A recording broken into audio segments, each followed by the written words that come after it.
നമസ്കാരം. CBN വാർത്തകളിലേക്ക് സ്വാഗതം. ആദ്യം പ്രധാന വാർത്തകൾ.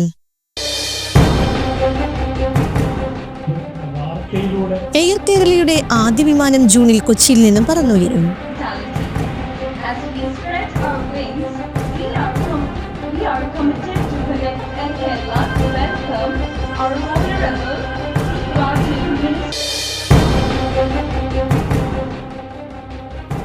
ചാലക്കുടി ഇടതുകര കനാലിന്റെ ഭാഗമായി വരുന്ന മഞ്ഞപ്ര ഗവൺമെന്റ് വെറ്റിനറി ഡിസ്പെൻസറി ഭാഗത്തെ കനാലിൽ പശുവിന്റെ ജഡം ഒഴുകിയെത്തി.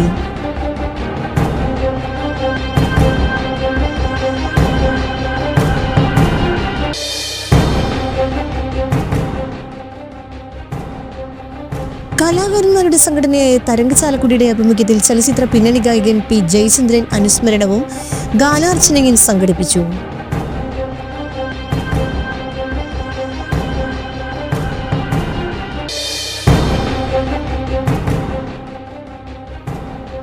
ചക്രവാത ചുഴിയുടെ സ്വാധീന ഫലമായി സംസ്ഥാനത്ത് വരും ദിവസങ്ങളിലും മഴ തുടരുമെന്ന് കേന്ദ്ര കാലാവസ്ഥാ വകുപ്പ്.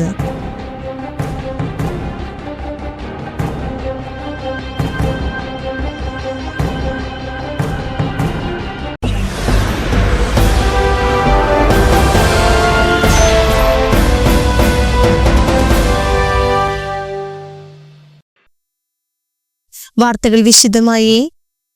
എയർ കേരളയുടെ ആദ്യ വിമാനം ജൂണിൽ കൊച്ചിയിൽ നിന്നും പറന്നുയരും. വിമാന കമ്പനിയുടെ ഹബ്ബായി കൊച്ചി വിമാനത്താവളത്തെ ചെയർമാൻ അഫി അഹമ്മദ് പ്രഖ്യാപിച്ചു.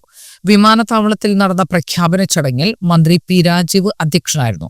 MP മാരായ Hibi Eden, Haris Bihan, Anwar Sadath MLA, airport director G. Manu, air Kerala vice chairman Ayoob Kallada, chief financial officer Keerthi Rao, operations head Shamon Sayyid Muhammed തുടങ്ങിയവർ പങ്കെടുത്തു. ദക്ഷിണ മധ്യ ഇന്ത്യയിലെ ചെറുകിട നഗരങ്ങളെ മെട്രോ നഗരങ്ങളുമായി ബന്ധിപ്പിച്ച് ആയിരിക്കും എയർ കേരള സർവീസുകൾ നടത്തുന്നത്. 76 സീറ്റുകൾ ഉള്ള വിമാനങ്ങളാണ് സർവീസിനായി ഉപയോഗിക്കുന്നത്. എല്ലാം എക്കണോമിക് ക്ലാസ് സീറ്റുകൾ ആയിരിക്കും. 5 വിമാനങ്ങൾ പാട്ടത്തിനെടുക്കുന്നത് സംബന്ധിച്ച് ഐറിഷ് കമ്പനികളുമായി കരാർ ആയിട്ടുണ്ട്. വിമാനങ്ങൾ സ്വന്തമായി വാങ്ങാനും പദ്ധതിയുണ്ട്. 750 ജീവനക്കാർ ആദ്യഘട്ടത്തിൽ ഉണ്ടാകും. പ്രവർത്തനം തുടങ്ങി 2 വർഷം കൊണ്ട് വിമാനങ്ങളുടെ എണ്ണം 20 വർദ്ധിപ്പിക്കും. തുടർന്ന് വിദേശ സർവീസുകൾ തുടങ്ങാനും പദ്ധതിയുണ്ട്.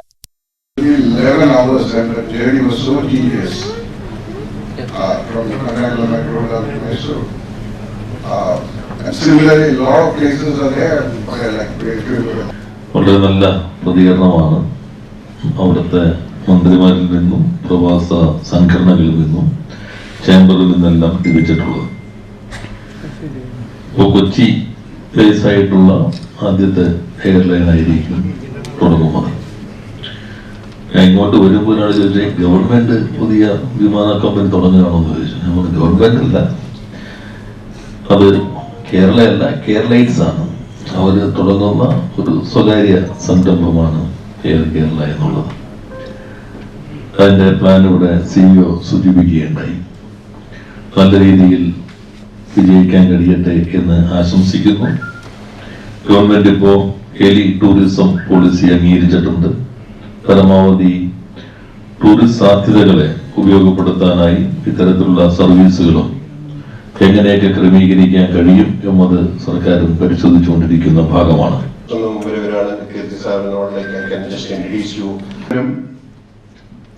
ആഗ്രഹിക്കുന്ന, കേൾക്കാനും കാണാനും കൊതിക്കുന്ന we are all part of a history which after 20 years would say that this started in a small hall, and we are also proud to say that we didn't know any of the airline leaders knew Ratan Tata, even which we didn't know personally. To the entire team, ഉടമകളായ Shri Afi Ahmed, Shri Ayub, മെച്ചപ്പെട്ട സൗകര്യം കൊടുക്കാൻ പറ്റും നോക്കിയാൽ ആ രീതിയിൽ തന്നെ അത് മുന്നോട്ട് പോയിക്കൊണ്ടിരുന്നാൽ ഡെഫിനറ്റ്ലി ഫ്ലൈറ്റ് സർവീസ് മലയാളികൾ തുടങ്ങാമെന്ന് വെച്ചാൽ കഴിഞ്ഞ ചൊവ്വാഴ്ച ഉച്ചയോടെയാണ് പശുവിന്റെ ജഡം ഈ ഭാഗത്തെ കനാലിന്റെ കലുങ്കിൽ കുടുങ്ങിക്കിടന്നത്.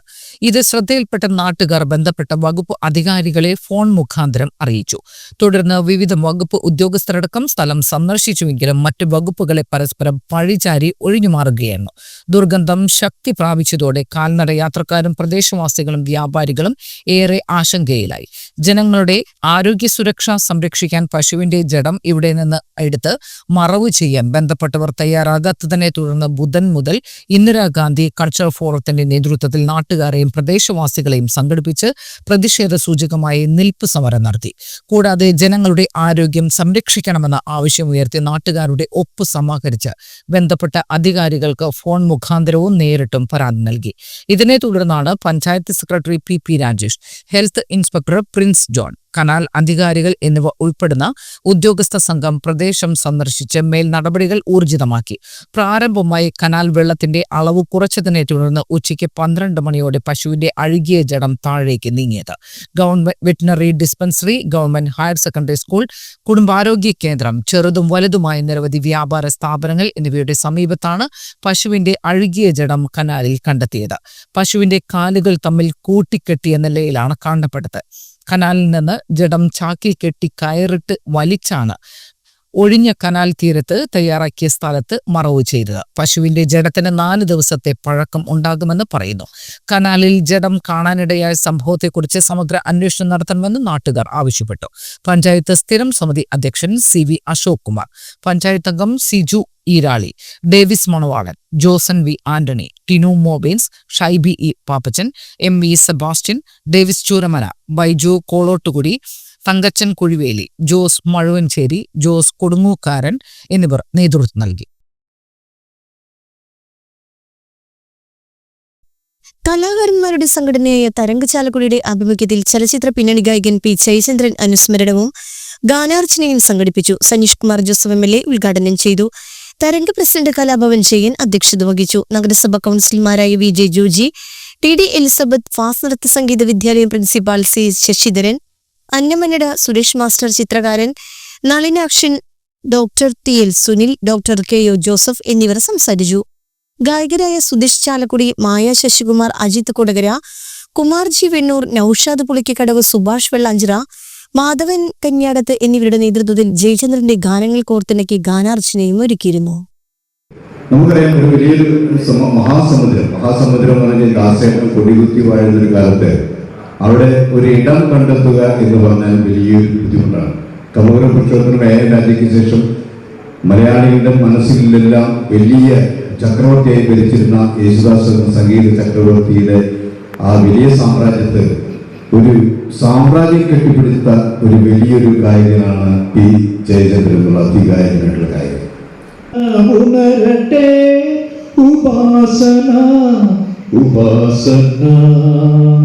അത്രയും നമ്മൾ പറയുന്നത് സ്റ്റേജിലേക്ക് ഞങ്ങൾ അനുകരിക്കുമ്പോൾ തന്നെ എനിക്ക് പേടിയാവുന്ന ഒരു കലാകാരൻ. കോവിഡ് കാലഘട്ടത്തിൽ ഏറ്റവും അധികം പ്രയാസം നേരിടുന്ന കലാകാരന്മാർക്കാണ്. എല്ലാം ലോക്ക്ഡൗൺ, എല്ലാ പൊതുപരിപാടികളുമൊക്കെ ഇല്ലാതായപ്പോൾ ഏറ്റവും ബുദ്ധിമുട്ട് അനുഭവിക്കേണ്ടി വന്നത് കലാകാരന്മാരാണ്. ആ സമയത്ത് ഓൺലൈനായിട്ട് പ്രോഗ്രാം സംഘടിപ്പിച്ചുകൊണ്ട് കലാകാരന്മാരുടെ അവരെ സഹായിക്കുന്ന അവരുടെ ഉന്നമനത്തിന് വേണ്ടി ഒരു കൈത്താങ്ങായി നിന്ന സംഘടനയാണ് തരംഗ്. അതുപോലെ നമ്മുടെ ചാലക്കുടിയിലെ കലാകാരന്മാർ എപ്പോഴും പ്രോത്സാഹിപ്പിക്കുന്ന ഒരു സംഘടന. ഈ ഒരു പരിപാടി സംഘടിപ്പിക്കാനായിട്ട് തരംഗ് മുന്നോട്ട് വന്നത് അതോടൊപ്പം തന്നെ കേരളത്തിൻ്റെ ഭാവഗായകൻ P ജയചന്ദ്രൻ്റെ സ്ഥാനമില്ലാതെ വേണ്ടാതെ അതിനകത്ത് പ്രവർത്തിക്കുന്നു. നേരത്തെ നമ്മൾ സൂചിപ്പിച്ച പോലെ തരംഗ് എന്നുള്ള സംഘടന ചാലക്കുടി കലാകാരന്മാരുടെ ഏറ്റവും പ്രധാനപ്പെട്ട സംഘടനയാണ് തരംഗ്. സംസ്ഥാന യൂത്ത് വോളിബോൾ ചാമ്പ്യൻഷിപ്പ് മത്സരങ്ങൾക്ക് ചാലക്കുടിയിൽ തുടക്കം. സംസ്ഥാന volleyball association joint secretary Sasidharan Parumpalli മത്സരങ്ങൾക്ക് തുടക്കം കുറിച്ച് പതാക ഉയർത്തി. ബെന്നി ബെഹനാൻ MP ഉദ്ഘാടനം ചെയ്തു. സനീഷ് കുമാർ ജോസഫ് MLA അധ്യക്ഷനായി. നഗരസഭാ ചെയർമാൻ AB ജോർജ് മുഖ്യ അതിഥിയായിരുന്നു. Block panchayat president Venu Kandarimadathil jersey വിതരണം നിർവഹിച്ചു. നഗരസഭാ സ്ഥിരസമിതി അധ്യക്ഷരായ AM അനിൽകുമാർ, ദീപു ദിനേശ്, നിഗ പോൾ, ചാലക്കുടി പള്ളി വികാരി Father Varghese Pathadan, P Sivakumar, Joshy George എന്നിവർ പ്രസംഗിച്ചു.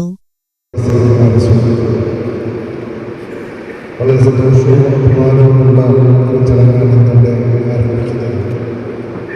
വർഷങ്ങൾക്ക് ശേഷം സംസ്ഥാന യൂത്ത് വോളിബോൾ ചാമ്പ്യൻഷിപ്പ് ചാലക്കുടിയിൽ വെച്ച് നടക്കുകയാണ്. ചാലക്കുടിക്ക് മഹത്തായ കായിക പാരമ്പര്യമുള്ള പ്രദേശം. വോളിബോളിലും ഫുട്ബോളിലും ഒക്കെ നിരവധി, ബാസ്കറ്റ്ബോളിലും ഒക്കെ നിരവധി ഇന്റർനാഷണൽ ഇന്റർനാഷണൽ താരങ്ങളെ, സംസ്ഥാന താരങ്ങളെയൊക്കെ വാർത്തെടുത്ത പ്രദേശമാണ് ചാലക്കുടി. ഒരുപാട് ഇന്റർനാഷണൽ താരങ്ങൾ ചാലക്കുടിയിലെ ബോയ്സ് സ്കൂളിൻ്റെ ഗ്രൗണ്ടിൽ കളിച്ച് വളർന്ന് നമുക്ക് നാടിന് തന്നെ അഭിമാനമായ നിരവധിയായിട്ടുള്ള ചാത്തൻ സാറിനെ പോലെ നിരവധി സ്റ്റേഡിയത്തിലെ പേരുള്ള നിരവധിയായിട്ടുള്ള കായിക താരങ്ങൾ ഇന്ന് ചാലക്കുടിയിലെ പുതിയ കായിക സംസ്കാരം, ഇന്റർനാഷണൽ നിലവാരത്തിലുള്ള കായിക സംസ്കാരത്തിന് തുടക്കം കുറിക്കാനായിട്ട് നമുക്ക് കഴിഞ്ഞ 2-3 വർഷങ്ങൾക്ക് മുമ്പ് നമുക്ക് സ്റ്റേഡിയം നിർമ്മാണം നടന്നു. പക്ഷേ ഇതിൻ്റെ ഫ്ലോറിംഗ് നമുക്ക് നടത്താനായിട്ട് സാധിച്ചില്ല.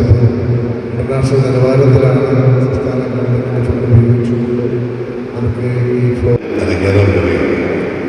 എത്തിച്ചേർന്നിരിക്കുന്ന മുഴുവൻ കായിക താരങ്ങൾക്ക് വേണ്ടി ആശംസകൾ. അവർക്ക് നന്നായി പ്രകടനം കാഴ്ചവെക്കാൻ കഴിയട്ടെ എന്ന് ആശംസിക്കുന്നു. ചാലക്കുടിയുടെ കായിക പാരമ്പര്യത്തെക്കുറിച്ച് ബിജു MLA സൂചിപ്പിച്ചു. അതിനെല്ലാം നമുക്ക് അഭിമാനമുണ്ട്. ചാലക്കുടിയെക്കുറിച്ച് എനിക്ക് ഈ വോളിബോൾ മത്സരത്തിൻ്റെ ഉദ്ഘാടന വേളയിൽ അനുമോദിക്കാൻ നമ്മുടെ പ്രിയങ്കരായിരുന്നു. കാരണം ഈ സ്റ്റേഡിയം ഒരു ഇന്റർനാഷണൽ തലത്തിൽ ഇതിൻ്റെ ഫ്ലോറിംഗൊക്കെ നടത്തി മനോഹരമാക്കാൻ ശ്രമിച്ച് ഗവൺമെൻറ്റിൽ നിന്നും അതിന് ഫണ്ടും കോൾ മാറ്റം ഉൾപ്പെടെയുള്ള കാര്യങ്ങൾ അതിനുള്ള അനുമതിയും വാങ്ങിച്ച MLA കണ്ടതിൽ എല്ലാവരും ഒരു കായിക മത്സരത്തിൻ്റെ ഉദ്ഘാടന സമയം നിന്നുകൊണ്ട് പറയേണ്ട കാര്യമില്ല. എല്ലാവർക്കും നന്നായി കളിക്കട്ടെ. ഇതാ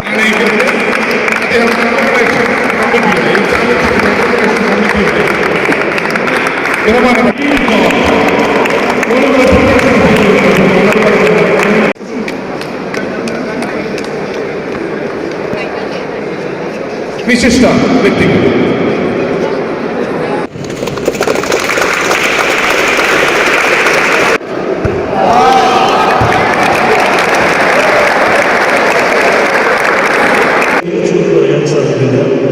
സ്പോർട്സ് കൗൺസിലിൻ്റെ വാക്സിനുണ്ടോ ഏയുണ്ടോ അതില്ല. അപ്പം അവരോട് നമ്മൾ നിർദ്ദേശിച്ചിരുന്നത് ഒരു ഇൻഡോർ ഗെയിം നടത്തുന്നത് ഏറ്റവും വലിയ തടസ്സമായിട്ട് നിൽക്കുന്ന ഒരു അനൗൺസ്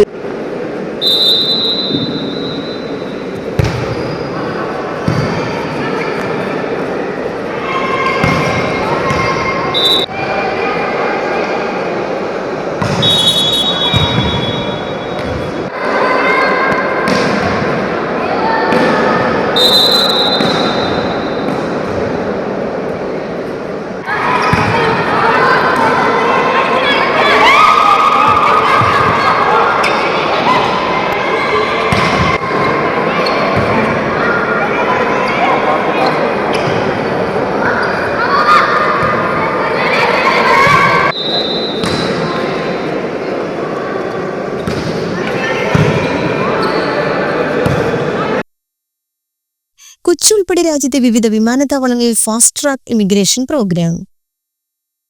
വിദേശയാത്രകളിൽ യാത്രക്കാരുടെ കാത്തുനിൽപ്പ് കുറയ്ക്കുന്നതിന്റെ ഭാഗമായാണ് പുതിയ സംവിധാനം നടപ്പിലാക്കുന്നത്. മുംബൈ, ചെന്നൈ, കൊൽക്കത്ത വിമാനത്താവളങ്ങൾക്കൊപ്പം പ്രധാനപ്പെട്ട 4 വിമാനത്താവളങ്ങളിലും fast track immigration നടപ്പിലാകും. Mumbai, Chennai, Kolkata, Bengaluru, Hyderabad, Kochi, Ahmedabad വിമാനത്താവളങ്ങളിൽ fast track immigration trusted traveller programme കേന്ദ്ര ആഭ്യന്തരമന്ത്രി അമിത്ഷാ ഉദ്ഘാടനം ചെയ്തു. കേന്ദ്ര സർക്കാരിന്റെ വികസിത് ഭാരത് അറ്റ് 2047 എന്ന പദ്ധതിക്ക് കീഴിലുള്ള ഒരു സുപ്രധാന സംരംഭമാണ് fast track immigration trusted traveller programme.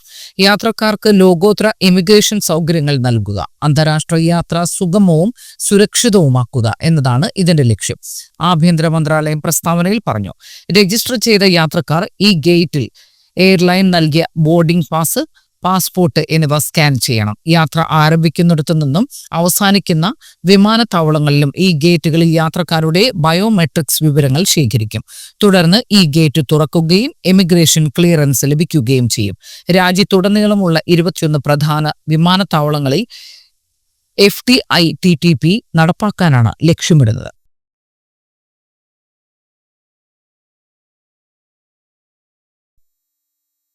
ഇനിയൊരു ഇടവേള.